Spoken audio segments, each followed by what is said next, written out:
उत्तराखंड भाजपा में संगठनात्मक स्तर पर बड़ा फेरबदल हुआ है। वर्षों से संगठन महामंत्री की जिम्मेदारी संभाल रहे अजय कुमार का कार्यकाल अब उत्तराखंड में समाप्त हो गया है। भाजपा नेतृत्व ने उन्हें अब राजस्थान का संगठन महामंत्री नियुक्त किया है। एक ओर जहां भाजपा इसे सामान्य फेरबदल बता रही है, तो वहीं कांग्रेस ने इसे अंकिता भंडारी हत्याकांड से जोड़कर अजय कुमार की छुट्टी करार दिया है।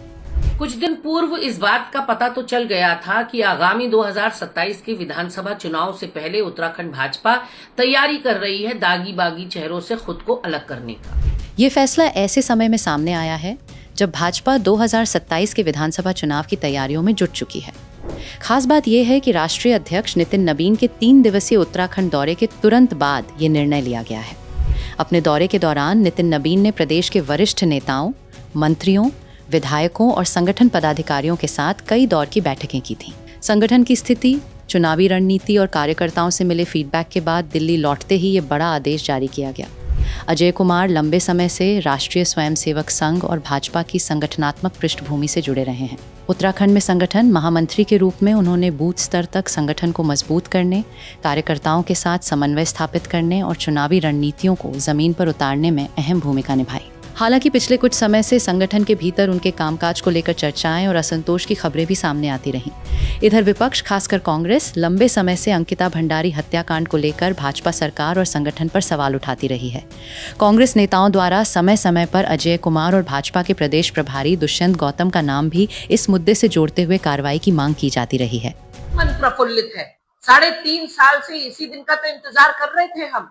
आपको याद होगा अंकिता के पिता ने एक चिट्ठी लिखी थी मुख्यमंत्री जी को और उसमें उन्होंने शक जाहिर किया था कि मेरी बेटी के व्हाट्सएप कॉन्वर्सेशन में जिस वीआईपी का जिक्र है और जिस वीआईपी को एक्स्ट्रा सर्विस देने के नाम पर मेरी बेटी पर दबाव बनाया जा रहा था, वो और कोई नहीं, आपका संगठन महामंत्री है। आज भाजपा ने उसको यहां से बेदखल कर दिया, उसकी छुट्टी कर दी।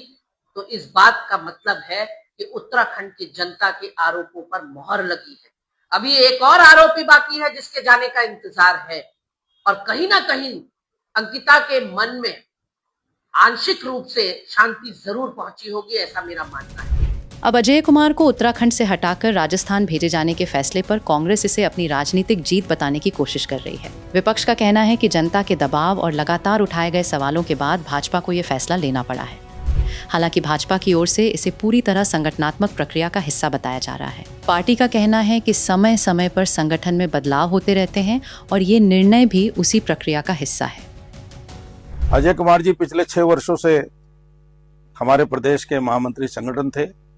उनकी सूझबूझ, उनके कुशल नेतृत्व में हमने विधानसभा के, लोकसभा के, नगर निगमों के, नगर पालिकाओं के, नगर पंचायतों के, यहाँ तक कि ब्लॉक, ग्राम प्रधान और जिला पंचायत, कोऑपरेटिव, सभी चुनाव में अपार सफलता प्राप्त की है।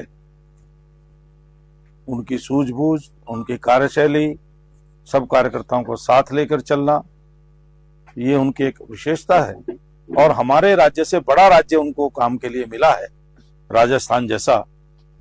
तो मुझे लगता है कि जब उन्होंने यहाँ जैसा काम किया है, वहां भी जाकर के वो बहुत अच्छा काम करेंगे। आज अजय कुमार को उत्तराखंड से हटाकर राजस्थान भेज दिया गया और भाजपा इसे गर्व से पदोन्नति बता रही है।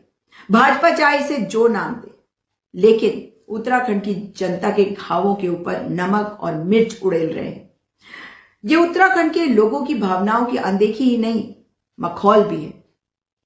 वो जनता जो वर्षों से न्याय मांग रही है और हमारी 3 स्पष्ट मांगे हैं। पहली, जिन व्यक्तियों के नाम इस पूरे मामले में लगातार सवालों के घेरे में रहे हैं, उन्हें उत्तराखंड की राजनीति और उत्तराखंड की पावन धरती से दूर रखा जाए।